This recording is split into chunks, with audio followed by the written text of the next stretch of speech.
Alrighty, we're back to continue our coverage of the sock puppet's response to the Opal and other activists' concerns about the police state and Trimet. And so far, it's been pretty entertaining, I have to tell you. Next up is my favorite blabbermouth, Travis Stovall, who's been very quiet in this meeting today, but we're going to see what he has to say now. Now, I want to point out that there are two black members of the board. One of them is Bethel, who I'll talk about before he comments, and then there's Stovall. Now, I also want to point out my observations about the black elite. If you've noticed over the years, there's definitely been an integration of elites that are black. Much change from the 60s when there were none. There's no doubt that there are now a group of black people who are part of the elite structures. But these elite blacks, okay, these people like Stovall and Bethel and Clarence Thomas and even Barack Obama, they don't represent the underclass of black people, okay? They are part of the neoliberal elite class. They are part of that worshiping of meritocracy that Thomas Frank talks about in his books. These highly educated elite, they're a class unto themselves. They think they're smart, they think they can run the world, and they do have a considerable number of blacks in their elite structure. But these elites, these black elites, do not have any connection to the black underclass of the country, and that includes Bethel and Stovall. Of course, Bethel has some history, but we'll go into that later. Now, as far as Stovall is concerned, let's tell you about him. I mean, we can take this opportunity so you can learn who these people are. He was appointed in 2012, so he's been there already 5 years, and his term doesn't expire until 2020. So these people get 8-year terms on the board? I mean, doesn't that seem a little excessive? They appoint them for 8 years? I don't know, that seems strange right there. Let's read about Stovall here. Travis Stovall is president of the Stovall Group, a consulting firm he founded to assist startup businesses and companies looking to grow and reorganize. As a healthcare administrator, he has directed multi-million-dollar development projects. Stovall is active in the community and has been recognized for his leadership of the Gresham Area Chamber of Commerce. He holds a degree in business administration and finance from Union College in Lincoln, Nebraska. All right, so what is Stovall? He's a businessman. He doesn't know anything about transit when he came here. He's a business guy, and he's part of that. He directed a multi-million-dollar development project. Okay, so he's a development person. So there's another example of another person on the Trimet board that really has no right to be on the board because I really don't know anything about transit. So I haven't heard any of this yet, so I'm looking. I already know what's going to happen because I've read the media, okay, where they've given each of these people significant coverage of their views. And now I'm watching the whole thing, and it really is the most disgraceful thing I've seen at the board so far. And I've been watching these meetings for years. But for the way they have discounted the activists so strongly is really shocking to me. They all talk like they care, but they don't care. Because none of these people have anything to do with the activist community, the transit rider community, the transit employee community, people that run the transit system. They're all completely divorced from that. So let's see what he has to say. It's with a heavy heart that I respond to some of the comments that were made this morning. As most of you can tell, I am a man of color, and to sit here sometimes and listen to the accusations that are made is very difficult, extremely difficult, because it calls into question really where my heart and where my passion lies. And I can tell you right now, I know where it lies, and I know where my heart and my passion is directed. Is there a problem in our great nation in regards to how we many times treat people of color?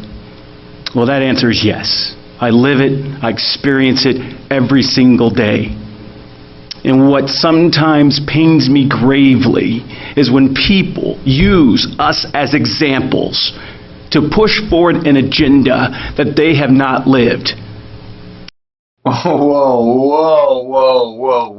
This is really looking brutal. He's saying people are using blacks as an example. What do you mean? You can only be black to care about blacks? Is that what he's saying? Whoa, this is looking scary. So, folks, am I frustrated? I'm extremely hurt by the notion that I sit here and I would push forward an agenda that does not include moving forward the efforts of colored people in the United States of America. Now, it's been said and it's been stated that over the last 5 years, we have not listened. I would say that's a mischaracterization. When folks like Vivian and people like Jared asked me to sit down and listen to them when we were working on the 3-hour transfer, I did that multiple times.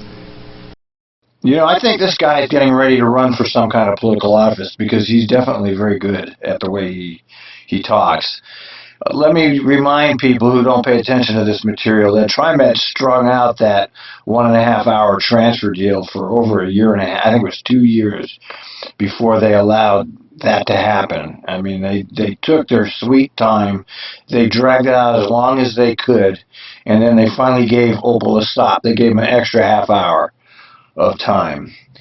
Yeah, okay, Stovall does listen. I mean, but he is a politician, man, okay? You know how they'll listen to you. They're very good at glad-handing you. They're very good at saying they agree with you.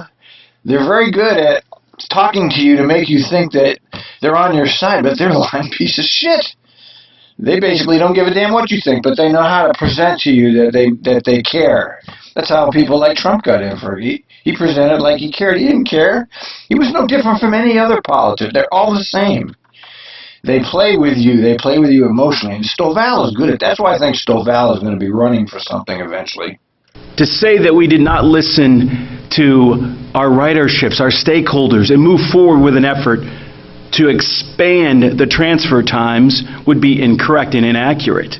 As a matter of fact, I was told on multiple occasions, if we did this, we would increase our ridership. This would be a direct contributor to increased ridership. But now we get told that it's our fault that ridership is decreasing because we're not listening.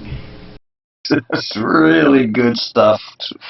It's just, oh my God! See how he's reframed? Now he's the next one to reframe the whole discussion. I don't know if anybody blamed you that it was because ridership is down. I mean, ridership is down because it sucks. I don't remember anybody blaming him or anybody else for ridership being down. He's making that up. Jesus, Stovall. When we moved to the board 5 years ago, one of the things that we experienced was something similar to what we saw today. When we increased the fare up to $2.50. Well, part of this board's efforts and the staff efforts and the ATU's efforts over the last 5 years has allowed us not only to increase the transfer time from 2 hours to 2.5 hours, which is in effect a decrease in fare, but the fare has been the same for 5 years. Unfortunately for good old Travis, Trimet continues. At the time, Trimet was in the absolute top bracket for fares. But when Trimet eliminated the zones, they increased the costs for everybody. People used to be able to ride the bus for, it was not $2.50, it was $2. Okay, and they got rid of all the zones, and they said everybody has to pay. And the all-zone fare was $2.30 at the time. So they got rid of the $2 fare, they got rid of the $2.30 fare, and they made everybody pay $2.50. It was in the highest, most expensive transit agencies in the country, and it's still in the top. It's not in the very top like it was, but it's still one of the least affordable transit agencies in the country. So he's putting forth a red herring argument. He knows that nobody knows people that don't follow this stuff like me aren't going to know any of this because they're not following it. Nobody pays attention to what's going on. I follow it every day. I'm actually a historian. I know this stuff. I can remember what happened. Because of the dedication, because of the many hours that this board, again, this incredible staff, and the ATU have been dedicated to moving forward efforts to ensure that this community is well taken care of from a transit perspective. Interesting that he's put the ATU in this speech. That's interesting because it's the first I heard anybody refer to them at all, and I don't know if the ATU wants to be part of this. Now, I could not go a minute longer without mentioning Mr. Terrell Johnson. Because ultimately, when someone loses their life in these situations, it's a tragedy. It is absolutely a tragedy. But again, to use Mr. Terrell Johnson sometimes in the way that we have sometimes used him, in my opinion, folks, is not honoring this man's life. Man, he is just off the rails here. Terrell Johnson was shot escaping by transit police. Okay, that's about as good an example as you can have of why they don't want armed police running around on the transit system. Okay, checking fares. I don't remember the details, but the man was no threat to the cop, and it was a transit cop that killed him. And of course, that's an example of why they don't want police on the system. Or his death.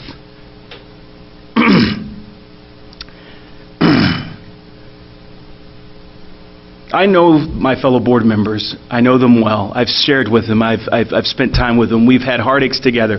We've had challenges. We've had situations where we've had an opportunity to celebrate. And I can tell you right now that each of these individuals are committed from the deepest bottoms of their heart to move this agency in a way that makes sure we're taking care of the folks that depend on us every single day. Travis Stovall, you're a lying piece of shit. Every single day. They're volunteers. Volunteers. Now, many of you, this is the first time I've ever seen your faces, and I greatly, greatly appreciate you being so dedicated, so passionate, so moved with emotion to come and address this board. It's not easy to do. You've taken time out of your busy days to make this trek to this event, and that I am more than grateful. I appreciate that, and I ask that you continue to be engaged at this level. Now, have we dropped the ball in instances? I can guarantee you we have. Are we committed to making sure that those situations where we haven't listened as well, enhancing and improve? My answer to that is yes. Yes, I am absolutely committed to that. Over the last 5 years, we actually implemented the TAC, the Transit Equity Council, so that we have an opportunity for further dialogue and this inclusion, this collaboration that we've talked about. Yes, the illustrious Transit Equity Advisory Committee. Nobody knows what they do, and I don't see anything that came out of that that's changed anything. If somebody knows of something, let me know, because I don't. Every governmental office has a division of equity, and it's just there for window dressing.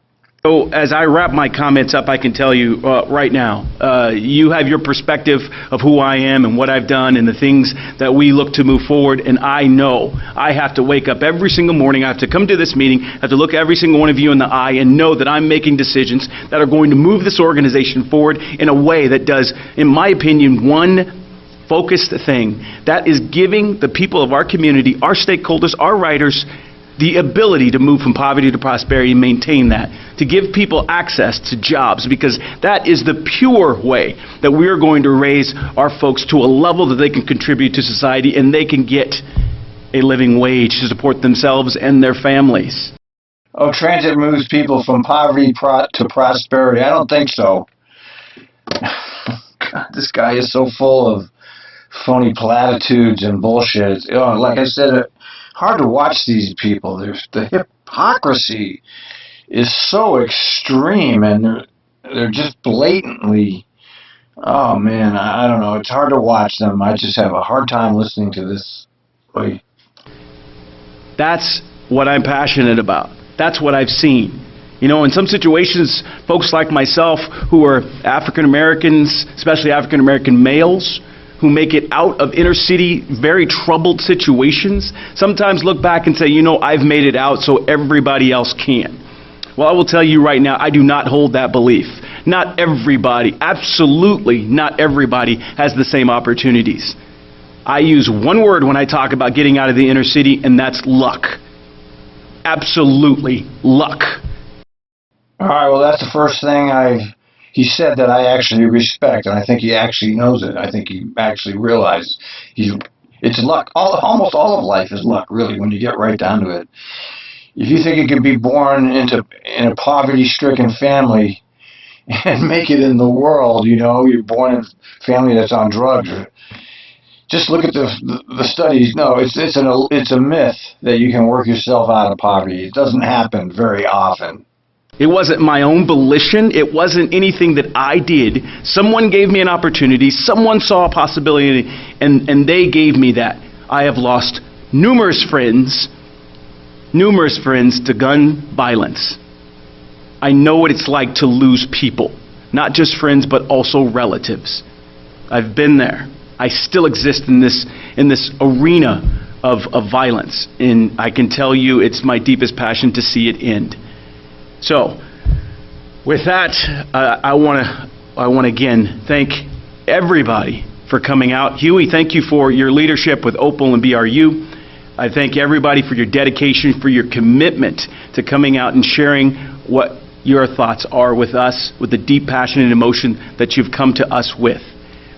I will implore each and every one of you to not take away that I am angry at you or angry at any of the conversations we had in regards to moving forward, what we have to move forward.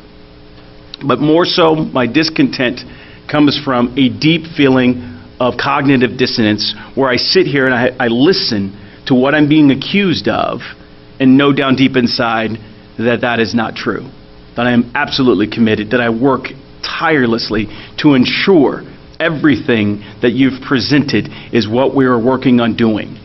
I gave you just a few examples to how we've worked together, how we've been successful, and how we will continue to be successful.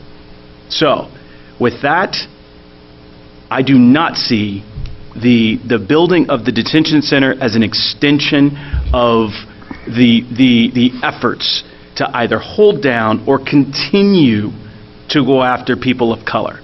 That is not my opinion. We move forward, we focus on short-term needs, medium-term needs, and long-term needs. Each of them need to be considered as we're working from a financial perspective, as we're working in your efforts to move forward this agency in a way that really positively communicates or contributes to this community. I know I've been long-winded this morning, but I appreciate your attention, and I greatly, again, appreciate everybody's efforts as we continue to work together to make sure this agency is one that can be a shining star, that can lead in its efforts to ensure that everybody has equal opportunity. Thank you. Well, that was a pretty good Stovall speech, and I guess he actually believes it.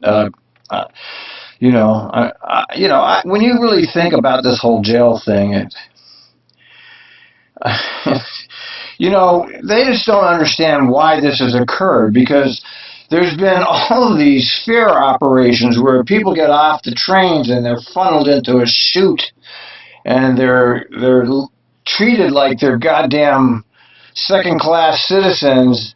But none of these directors understand what people are actually experiencing on the system. They have no concept of the police state mentality that's going on at the Trimet system. They're completely disconnected from the reality of the Trimet system. Not only do the customers feel like they're being bullied by your police and fire inspector, but the operators aren't being protected at all. So you have this entire police state apparatus on your system. The operators are basically sitting ducks. Nobody's talking about it. And the riders are being treated like cattle, and they're being herded into chutes and look for your $2.50 fare if you didn't pay. See, they don't understand why people are upset. They have no concept that people are upset because they're being treated poorly by the police state. They're completely disconnected. As he said, cognitive dissonance. He's got it. He doesn't know what it's like. And he's completely divorced from reality, just like all the other directors are.